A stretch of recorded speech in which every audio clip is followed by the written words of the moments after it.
Oh, vous êtes là? Bonjour! Aujourd'hui, une autre vidéo de voyage. Un voyage très différent de ce que j'ai fait au Nunavik. Je suis allé en Gaspésie avec mon papa. Et on est allé là en char, bien sûr. Ben oui, un char c'est pratique de temps en temps. Je dois l'avouer moi-même. Comme je vous disais, un voyage très différent. Beaucoup plus pépère, avec un papa qui a déjà plus de 70 ans à l'époque. On est allé là en char, on a fait juste des attractions touristiques très courues. Mais les paysages de la Gaspésie en valent tellement la peine que c'est un super beau voyage et j'espère que vous allez apprécier la vidéo. Alors, je lance ça maintenant.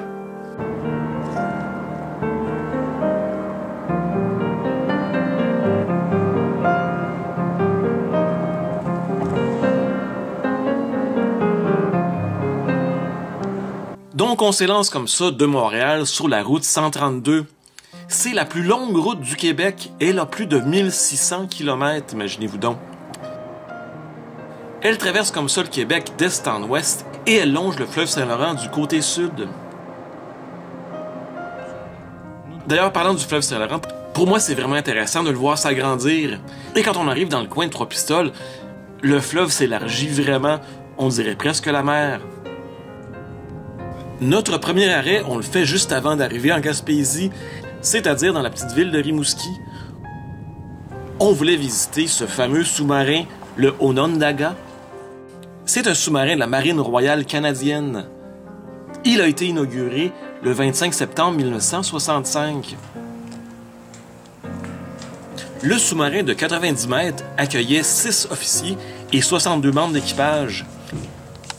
Et tous ces gens-là habitaient le sous-marin qui pouvait aller jusqu'à 170 mètres de profondeur. Ah, il fallait pas être claustrophobe, sérieux? Ouais, je sais, vous avez une barre, hein? Ouais, c'est vrai. Dans ce bout, il y avait une barre.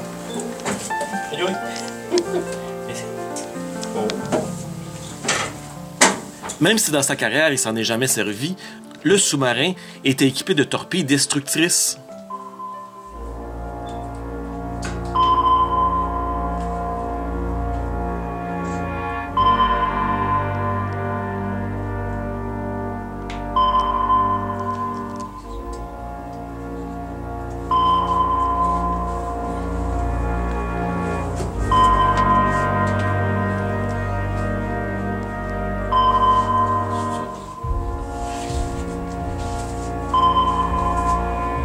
D'ailleurs, mon père a aperçu un destroyer américain, sûrement envoyé par Trump pour annexer le Canada. Ça vient, je le vois. Feu.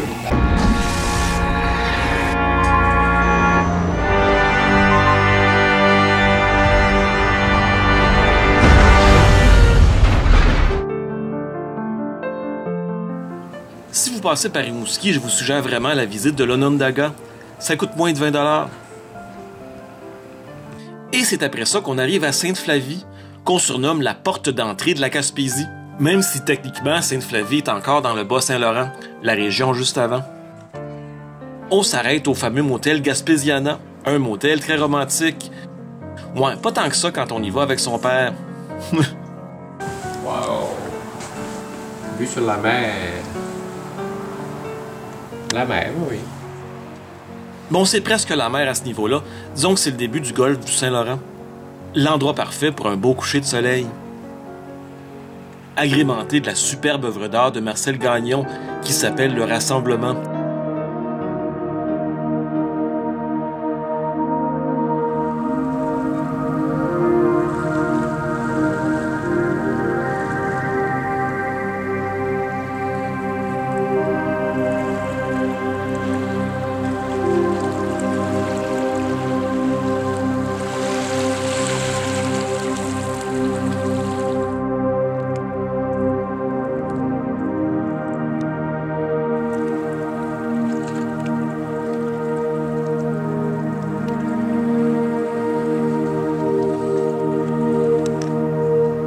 Tout ça était vraiment beau, mais il se faisait tard, alors on est rentré au motel.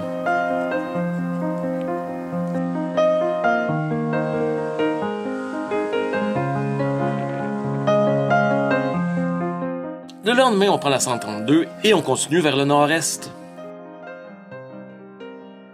On passe par des petites villes comme Matane, Métis-sur-Mer et ma ville préférée, Les Boules. J'ai 11 ans d'âge mental.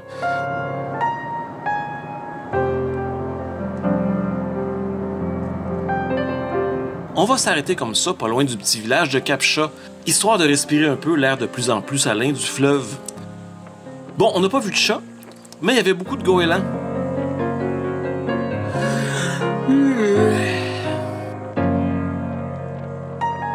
On remarque aussi la présence d'éoliennes qui profitent des grands vents de la région.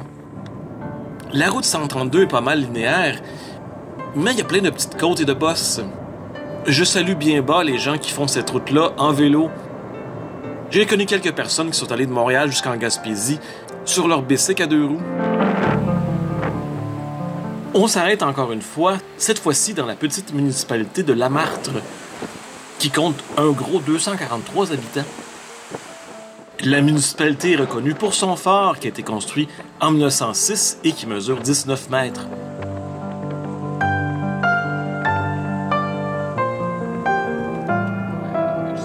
On continue de plus belle sur la 132 et on arrive comme ça en vue de la ville de Petite-Vallée. C'est là qu'on se rend compte à quel point la Gaspésie, ça peut être beau. Cette église sur une espèce de promontoire entourée par le fleuve, c'est vraiment à couper le souffle.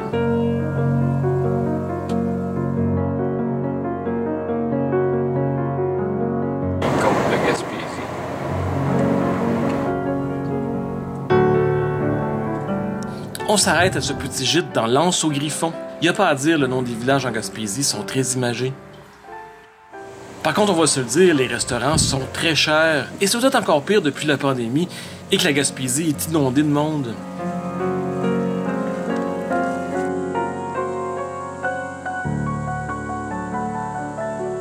Le lendemain matin, on commence notre visite du parc Forillon.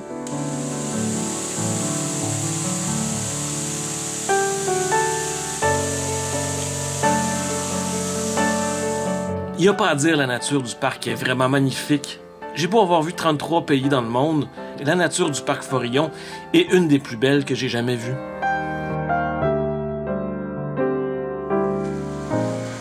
Malheureusement, la température était fort nuageuse.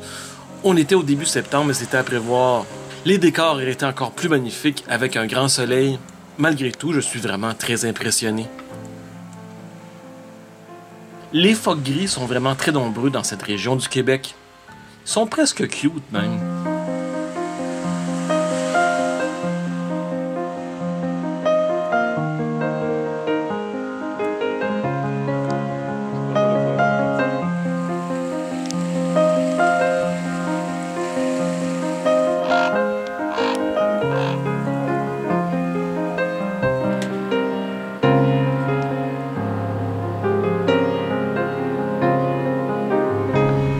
Bon, les plages du parc, c'est surtout des gros galets.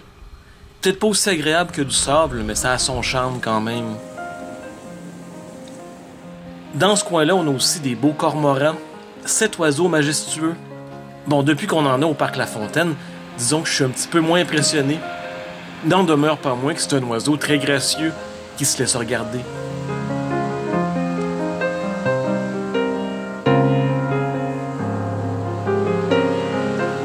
Dans le parc, on a aussi le fort Péninsule, une installation militaire qui a été construite pendant la Deuxième Guerre mondiale. Son but, couler les sous-marins et autres navires ennemis qui pouvaient s'aventurer dans la baie de Gaspé. Il y a eu jusqu'à 220 militaires qui ont occupé cette base et les autres à côté. Ensuite, on est allé dans la ville de Gaspé, qui malheureusement était en pleine rénovation. Pour ceux qui disent qu'il y a juste la construction dans les rues de Montréal, bien aussi on en a la preuve que c'est pas mal toutes les villes du Québec qui ont à subir ça. Mais Gaspé, c'est aussi et surtout plein de beaux petits commerces et de restaurants. On est d'ailleurs allé au très célèbre Brise-Bise pour manger des clubs sandwich aux fruits de mer. Club au crabe.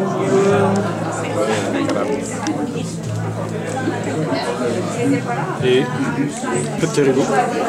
Et club au homard.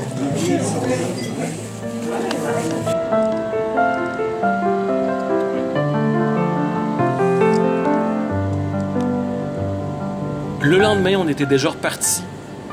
Cette fois-ci, on se dirige vers la petite ville de Percé et évidemment de son fameux rocher. Malheureusement, notre arrivée à Percé se fait sous un ciel très gris et un petit peu de pluie. Ben oui, il faisait vraiment pas beau. C'était un petit peu triste quand même. Bon, Chris.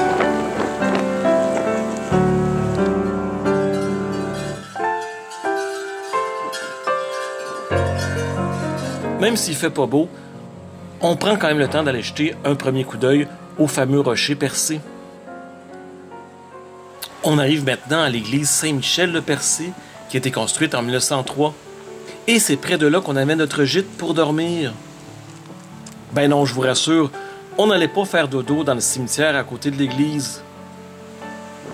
Non, notre gîte était dans le presbytère, juste à côté de l'église. Ça, c'est la chambre.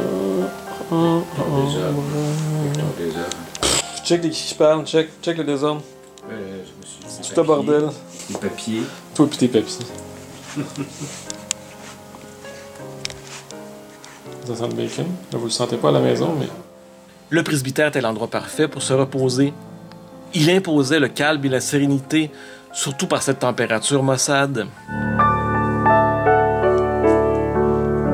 On dirait que tous les objets dataient d'une autre époque, incluant évidemment la télé, qui datait des années 90. Le soir, on est allé noyer notre peine avec de la bonne bière locale, la fameuse Pit Caribou. Super bonne.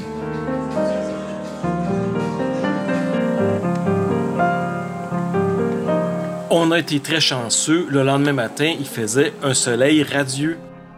Mais avant de partir faire nos touristes, on a mangé un bon déjeuner copieux au presbytère.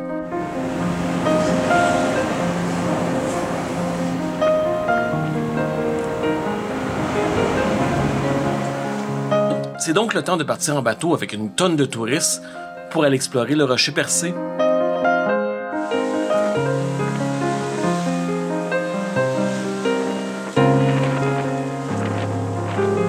À l'arrivée des Français, le rocher avait 2 trous, mais la paroi rocheuse à l'extrémité s'est effondrée en 1845. On estime que l'arche actuelle va probablement s'effondrer dans 400 ans. Ce qui est intéressant avec ce tour de bateau-là, c'est qu'on fait tout le tour du rocher. C'est qu'on peut voir la formation rocheuse de 375 millions d'années sous tous ses angles. La plupart qu'on voit jamais en photo ou en vidéo.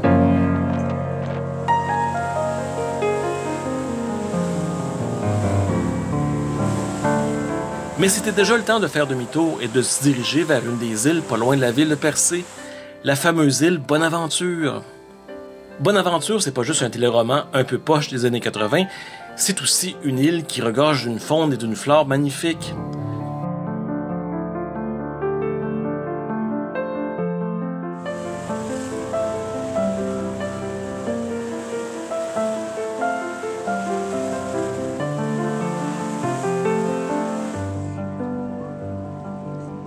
Comme on peut presque voir ici, tous ces phoques gris.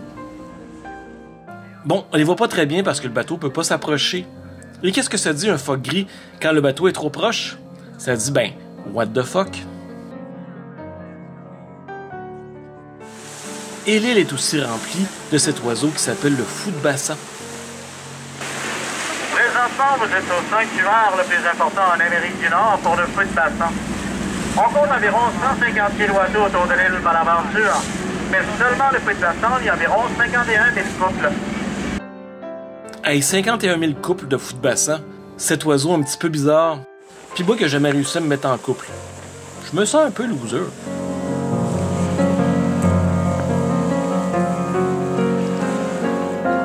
Donc on finit par débarquer sur l'île. Et comme ça, on va aller voir les fous de bassin de plus près.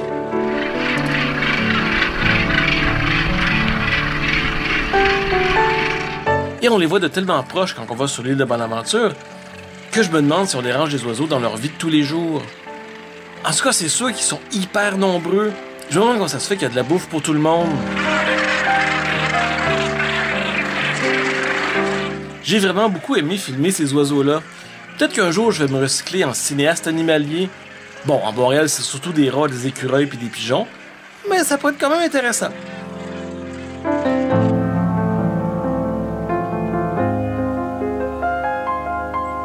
On a profité du reste de notre journée, la seule avec vraiment du beau temps de tout le voyage, pour aller explorer aussi les alentours de la ville de Percé.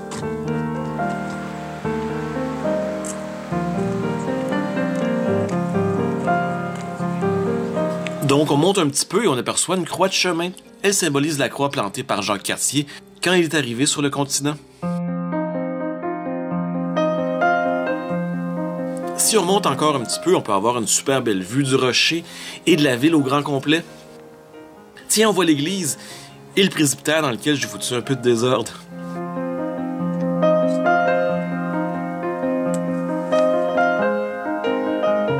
On voit aussi la maison du pêcheur, là où serait né le Front de libération du Québec. L'histoire est intéressante, mais le film qu'on en a fait était pas très bon, malheureusement.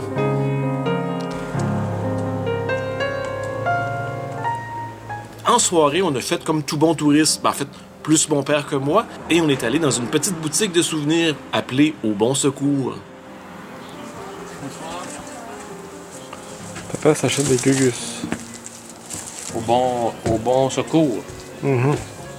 Des sous. Au bon secours des touristes.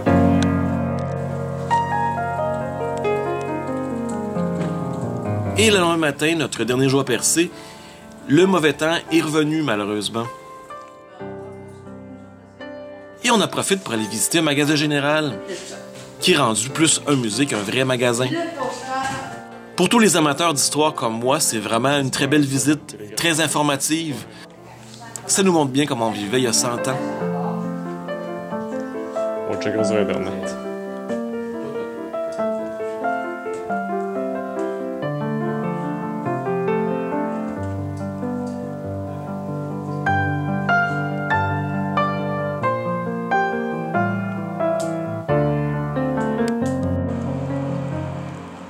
Et pour finir, on est allé au resto Mademoiselle Maria, parce que j'en avais entendu parler dans une émission qui s'appelait Sur le pouce. Il faisait tellement beau et chaud que j'ai opté pour une bonne crème glacée.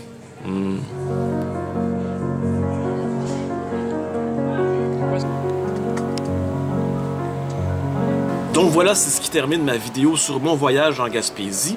Évidemment, c'était pas vraiment une aventure, en tout cas pas comme celle que j'avais vécue au Nunavik. J'espère que j'ai réussi à transmettre la vraie beauté de la région dans ces images. Je pense que le parc Forillon et la Gaspésie ont déjà été votés dans les 10 plus beaux paysages dans le monde entier. Et j'ai vraiment pas trop de misère à croire à ça. Là-dessus, on se dit à très bientôt pour une nouvelle vidéo de voyage. Et ne manquez pas ma nouvelle vidéo de Montréal qui sort ce dimanche.